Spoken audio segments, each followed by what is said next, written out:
छोले भटूरे की सफलता की कहानी। अध्याय 1। एक साधारण शुरुआत। दिल्ली के एक छोटे से घनी आबादी वाले इलाके में रहता था एक युवक जिसका नाम था राहुल। घर की आर्थिक स्थिति अच्छी नहीं थी। पिताजी की तबीयत खराब रहती थी और 2 छोटी बहनें थी जिनकी पढ़ाई का खर्च पूरा करना एक चुनौती थी। राहुल ने स्कूल के बाद पढ़ाई छोड़ दी और घर की मदद करने लगा। राहुल को बचपन से ही खाना बनाने का शौक था, खासकर उसके छोले भटूरे की धूम मच जाती थी। पड़ोसियों से लेकर रिश्तेदारों तक सब उसकी तारीफ करते थे। एक दिन एक विचार उसके मन में आया, क्यों न इस शौक को पैसे कमाने का जरिया बनाया जाए। अध्याय 2। पहला कदम। शुरुआत में उसके पास पूंजी बहुत कम थी। एक छोटी सी थड़ी ली जिसमें एक गैस चूल्हा, एक बड़ी कढ़ाई और कुछ बर्तन रख सके। छोले और भटूरे बनाने के लिए जरूरी सामग्री खरीदने के लिए उसने घर का कुछ सामान बेचा। पहले दिन बहुत कम लोग आए, लेकिन राहुल ने हार नहीं मानी। उसने अपने छोले भटूरे की गुणवत्ता पर ध्यान केंद्रित किया, हर ग्राहक की राय ली और उसके अनुसार छोले भटूरे में सुधार किया। धीरे धीरे उसके छोले भटूरे की चर्चा होने लगी, लोग उसके स्टॉल पर आने लगे। अध्याय 3। संघर्ष और सफलता। राहुल के व्यवसाय में उतार चढ़ाव आते रहे। कभी बारिश की वजह से, कभी गर्मी की वजह से बिक्री कम हो जाती थी, लेकिन राहुल ने हिम्मत नहीं हारी। उसने अपने मेहनत और लगन से हर चुनौती का सामना किया। धीरे धीरे उसके स्टॉल पर भीड़ बढ़ती गई, लोग दूर दूर से उसके छोले भटूरे खाने आने लगे। उसने अपने स्टाफ को बढ़ाया, एक छोटी सी दुकान ली जहां बैठकर लोग खा सके। अध्याय 4। ब्रांडिंग और विस्तार। राहुल ने समझा कि सिर्फ स्वाद ही काफी नहीं है, उसे अपने ब्रांड की पहचान बनाने की जरूरत है।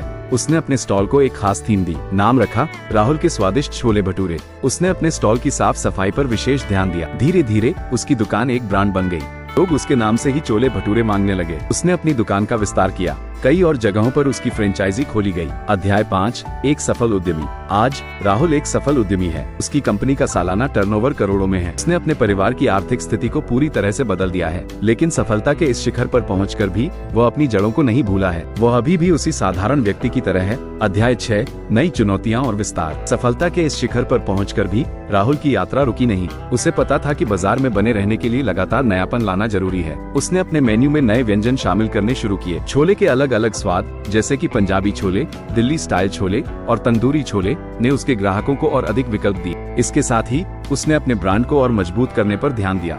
उसने टेलीविजन विज्ञापन शुरू किए जिनमें वो खुद नजर आते थे। एक साधारण से लड़के से एक सफल उद्यमी बनने की उनकी कहानी ने लोगों को प्रेरित किया और उसके ब्रांड की छवि और मजबूत हुई। राहुल ने अपने व्यवसाय को देश की सीमाओं से बाहर ले जाने का फैसला किया। उसने दुबई और लंदन में अपनी फ्रेंचाइजी खोलने की योजना बनाई। विदेशी बाजार में प्रवेश करना आसान नहीं था। अलग अलग खाद्य संस्कृतियों और स्वादों को समझना एक चुनौती थी, लेकिन राहुल ने अपने हौसले बुलंद रखे। अध्याय 7। सामाजिक जिम्मेदारी।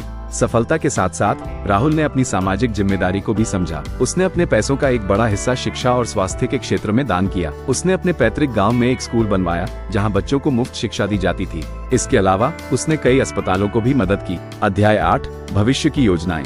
राहुल का सफर अभी खत्म नहीं हुआ था। उसके मन में कई नए विचार थे। वह अपने ब्रांड को और अधिक विस्तार देना चाहता था। होटल और रेस्टोरेंट खोलने की उसकी योजना थी। वो फूड प्रोसेस्ड उत्पादों जैसे कि छोले का अचार और भटूरे का मिक्स बाजार में लाने की सोच रहा था। राहुल की कहानी एक सपने देखने वाले लड़के की कहानी है जिसने अपनी मेहनत और लगन से अपनी किस्मत बदल दी। वो एक प्रेरणा है जो बताती है कि कैसे किसी भी मुश्किल परिस्थिति से उभरकर सफलता के शिखर पर पहुंचा जा सकता है।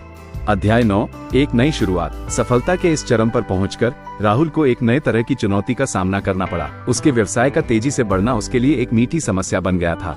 गुणवत्ता को बनाए रखते हुए उत्पादन बढ़ाना एक कठिन कार्य था। उसने इस समस्या का समाधान निकालने के लिए एक फैक्ट्री स्थापित करने का निर्णय लिया। फैक्ट्री में आधुनिक मशीनों की मदद से छोले और भटूरे के उत्पादन पर ध्यान दिया गया, लेकिन राहुल ने एक बात का खास ख्याल रखा, स्वाद में कोई भी समझौता नहीं। हर बैच का स्वाद टेस्ट किया जाता था ताकि वह अपने ग्राहकों को वही परफेक्ट स्वाद दे सके जिसकी उन्हें उम्मीद थी। अध्याय 10। अंतर्राष्ट्रीय स्तर पर पहचान। राहुल की दृष्टि अब वैश्विक स्तर पर थी।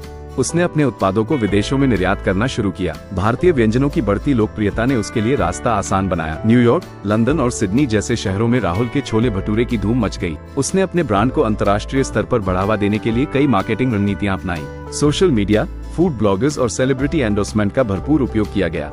अध्याय 11। वापसी समाज को। सफलता के साथ साथ राहुल ने हमेशा समाज के प्रति अपनी जिम्मेदारी को याद रखा। उसने एक फाउंडेशन शुरू किया जिसका उद्देश्य गरीब बच्चों को शिक्षा और स्वास्थ्य सुविधाएं प्रदान करना था। उसके फाउंडेशन ने कई स्कूल और अस्पताल बनवाए। राहुल की जीवन कहानी एक सच्ची प्रेरणा है। एक साधारण से लड़के से एक अंतर्राष्ट्रीय स्तर के उद्यमी बनने का उसका सफर मेहनत, दृढ़ता और समर्पण की एक जीवंत मिसाल है।